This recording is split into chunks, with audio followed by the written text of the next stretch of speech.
안녕하세요. 집주인입니다. 오늘은 척도에 대해서 볼 겁니다. 척도. 척도에는 명목척도, 서열척도, 등간척도, 비율척도가 있고요. 이 중에 맨 처음에 명목척도를 볼게요. 명목척도는 조사 대상의 소속 여부나 대상의 분류를 위해 숫자나 기호를 부여하는 척도입니다. 성별, 직업, 주민등록번호나 전화번호와 같이 단순히 분류를 위해서 이름 대신 숫자를 부여하는 척도고요.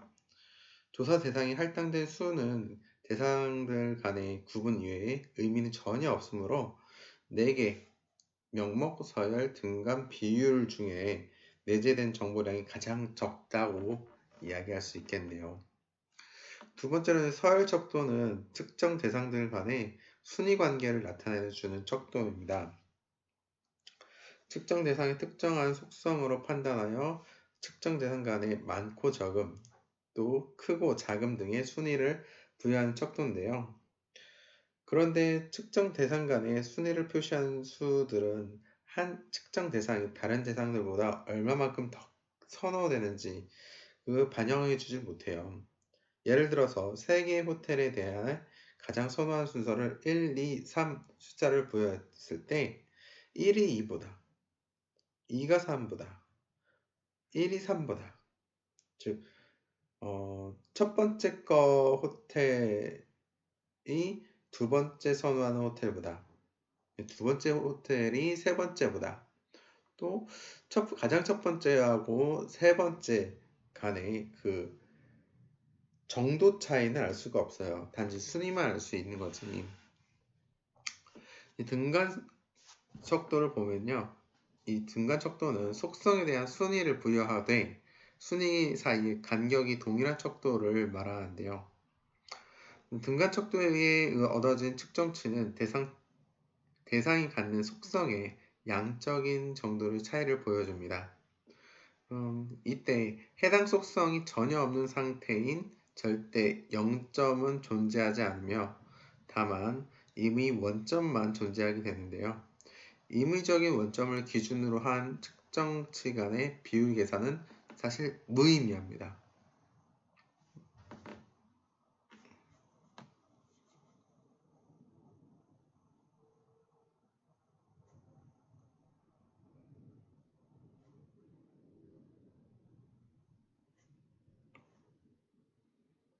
이렇게 해놓고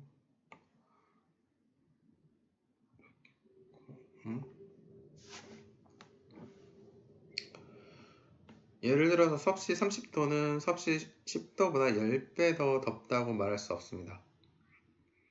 왜냐하면 섭씨 0도가 열이 전혀 없는 상태인 절대 0점이 아니라 편의에 의해 설정된 상대적 0점이기 때문입니다.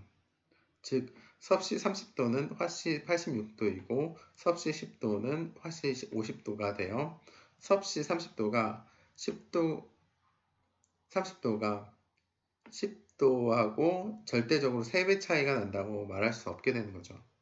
이처럼 등간척도에 있는 숫자들은 측정치 간의 비율 계산, 뭐가 몇 배 더 크다 이렇게 비율 계산은 무의미한 거예요. 자, 비율 척도를 한번 볼게요. 비율 척도는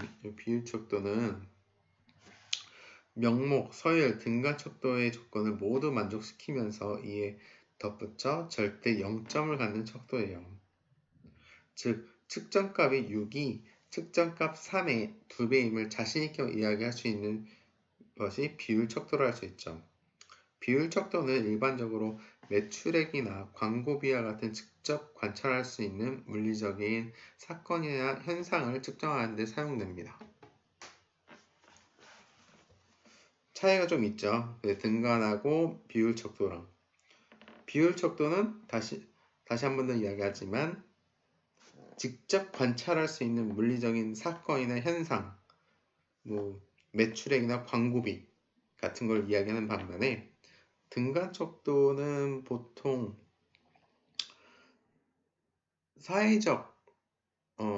사회과학에서 많이 사용되는 척도들이라고 보면 돼요. 자, 어느 정도 이해가 되셨나요? 그럼 다음 시간에 뵙겠습니다.